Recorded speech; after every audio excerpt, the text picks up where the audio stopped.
واضح ہے کہ بھارتیہ جنتا پارٹی کو 2014 کے بعد سے مسلمانوں پر حملوں کی وجہ سے شدید تنقید کا سامنا ہے اور امریکی پینل نے چین، ایران، روس اور شام کے ساتھ دنیا کے سب سے بڑے جمہوری ملک بھارت کو خاص تشویش والا ملک کے طور پر نامزد کرنے کا مطالبہ کیا۔ امریکی کمیشن برائے بین الاقوامی مذہبی آزادی کی طرف سے مذکورہ اپیل اپریل میں کی گئی تھی۔ رپورٹ میں بھارتی وزیر اعظم نریندر مودی کی حکومت کے عہدیداروں کے خلاف پابندیوں پر زور دیا گیا تھا، جنہوں نے اقلیتی مسلمانوں کو نئی شہریت سے متعلق متنازع قانون سے خارج کر دیا تھا۔ ناظرین اکرام، بھارت کے وزیر خارجہ سبرامنیم جے شنکر نے کہا ہے کہ حکومت نے امریکی کمیشن پینل کو مذہبی آزادی سے متعلق سروے کی سختی سے تردید کی، جنہیں بھارتی شہریوں کے حقوق کا بہت کم علم تھا۔ وزیر خارجہ سبرامنیم جے شنکر نے اسے متعصبانہ قرار دیا۔ انہوں نے 1 جون کو ایک خط میں نریندر مودی کے حکمران گروپ سے تعلق رکھنے والے ایک قانون ساز کو بتایا کہ ہم نے USCIRF ٹیموں کے ویزا سے انکار کیا، جو مذہبی آزادی سے متعلق امور کے سلسلے میں بھارت آنے کے خواہاں تھے۔ بھارتی وزیر خارجہ نے مزید کہا ہے کہ یہ اقدام اس لیے اٹھایا گیا تھا کہ کسی بھی غیر ملکی شہری یا ادارے جیسے USCIRF کو بھارتی شہریوں کے عینی حقوق کے بارے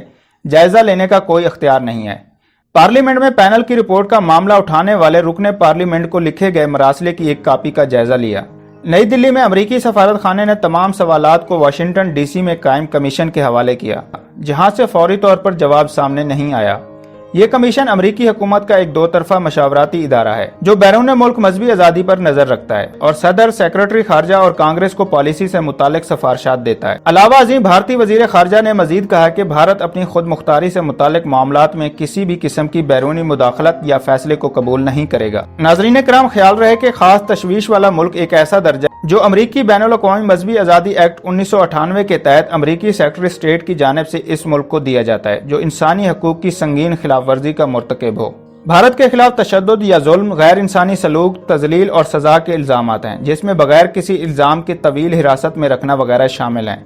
جن ممالک کو یہ درجہ دیا جاتا ہے، اس کے خلاف مزید ایکشن لیے جاتے ہیں، جس میں امریکہ کی جانب سے معاشی پابندیاں شامل ہیں، جب تک کہ حکومت اسے قومی مفاد میں چھوٹ نہ دے دے، جیسا کہ پاکستان کو دی گئی۔ اس سے قبل 29 اپریل کو امریکی رپورٹ میں کہا گیا تھا کہ مذہبی آزادی کی ممکنہ طور پر سب سے گری ہوئی اور سب سے خطرناک حد تک بگڑی ہوئی صورتحال دنیا کی سب سے بڑی جمہوریت ریاست کہلوانے والے ملک بھارت میں ہے۔ ناظرین کرام، امریکی حکومت کے آزاد ادارے کا اپنی رپورٹ میں کہنا تھا کہ مذہبی اقلیتوں پر بڑھتے ہوئے حملوں کے ساتھ سال 2019 میں بھارت کی ساکھ میں بھی تیزی سے تنزلی دیکھی گئی۔ بھارتی شہریت ترمیمی بل، گائے ذبح اور مذہب تبدیل کرنے پر پابندی کے قوانین، سپریم کورٹ کا بابری مسجد کا فیصلہ اور مقبوضہ کشمیر کی خصوصی حیثیت ختم کرنے کے اقدامات پر تنقید کی گئی۔ رپورٹ میں پاکستان کی جانب سے کی جانے والی مختلف مثبت پیش رفت کو بھی تسلیم کیا گیا، جس میں سکھوں کے لیے کرتارپور راہداری کا افتتاح، ملک کی پہلی سکھ یونیورسٹی کا قیام، ہندو مندر کو دوبارہ کھولنا، آسیہ بی بی کی بریت اور توہین مذہب کے الزام میں سپریم کورٹ کے کچھ فیصلے شامل ہیں۔ ناظرین کرام، USCIRF کے کمشنر سیم براؤن بیگ کے مطابق پاکستان کے حوالے سے ایک چیز جو ہمارے لیے اہم ہے وہ یہ ہے کہ حکومت مذہبی آزادی سے متعلق تحفظات دور کرنے کے لیے بات چیت پر تیار ہے۔ ناظرین کرام، دوسری جانب اسلامی ممالک کے تعاون کی تنظیم OIC نے اسرائیلی حکام کو خبردار کیا ہے کہ مقبوضہ فلسطینی علاقوں کے کسی بھی حصے کو اپنی خود مختاری میں شامل کرنے کے سنگین نتائج برآمد ہوں گے۔ ساتھ ہی اسرائیل سے فلسطینی علاقوں کا الحاق روکنے کا مطالبہ بھی کر ڈالا۔ مسئلہ فلسطین پر OIC کے وزیر خارجہ کا ہنگامی اجلاس طلب کیا گیا، جس میں وزیر خارجہ شاہ محمود قریشی نے ویڈیو لنک کے ذریعے پاکستان کی نمائندگی کی۔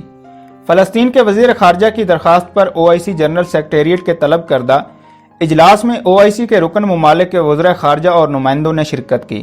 اجلاس میں ریاست فلسطین کے 1967 میں قبضہ کردہ حصوں کو اسرائیلی قابض حکومت کی جانب سے اپنے اندر ضم کرنے کی دھمکیوں پر غور کیا گیا۔ اجلاس کے اعلامیے میں کہا گیا کہ فلسطینی علاقوں کو اسرائیل میں شامل کرنے کی دھمکی اب تک کے تمام معاہدوں کی منسوخی کے سرکاری اعلان کے مترادف مانی جائے گی۔ اسرائیل کے کسی بھی ایسے اقدام کا مطلب یہ لیا جائے گا کہ وہ مذاکرات کے ذریعے تنازع کے تصفیہ پر حرف تنسیخ پھیر رہا ہے۔ اسرائیل کا یہ اقدام استعماری پالیسی شمار ہوگی۔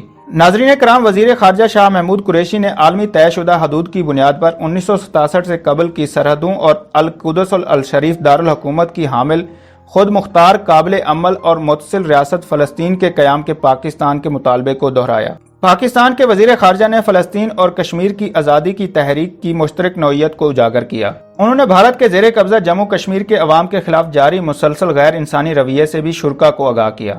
بھارت کے زیر قبضہ جموں کشمیر میں انسانی حقوق کی سنگین پامالیاں ہو رہی ہیں اور وہاں بسنے والے انسانوں کو بدترین صورتحال کا سامنا ہے۔ عالمی برادری پر زور دیا کہ اقوام متحدہ کی متعلقہ قراردادوں، عالمی قانون اور وہاں کے عوام کی امنگوں کے مطابق فلسطین اور کشمیر کے درینہ تنازعات کے حل میں اپنا فعال کردار ادا کرے۔ شاہ محمود قریشی نے اسرائیل میں اتحادی جماعتوں کے درمیان مقبوضہ فلسطینی علاقہ جات باشمول وادی اردن کے حصے کو اپنے اندر ضم کرنے کا فریم ورک معاہدہ طے پانے پر شدید تشویش کا اظہار کیا۔ دوسری جانب سعودی ولی عہد شہزادہ محمد بن سلمان اور اقوام متحدہ کے سیکرٹری جنرل سے ٹیلی فونک رابطہ کیا۔ دونوں کے درمیان علاقائی اور بین الاقوامی حالات پر تبادلہ خیال کیا گیا۔ سعودی خبر ایجنسی کے مطابق اقوام متحدہ کے کردار پر بھی گفتگو کی گئی۔ ٹیلی فونک رابطہ فلسطین کے ایشو پر OIC کے وزراء خارجہ کے اجلاس کے بعد کیا گیا۔ دوستو ویڈیو پسند آئی ہے تو لائک اور کامنٹ کرنا مت بھولیں، اور اگر ابھی تک آپ نے چینل کو سبسکرائب نہیں کیا تو سبسکرائب کر لیں اور گھنٹی کے نشان کو ضرور دبائیں۔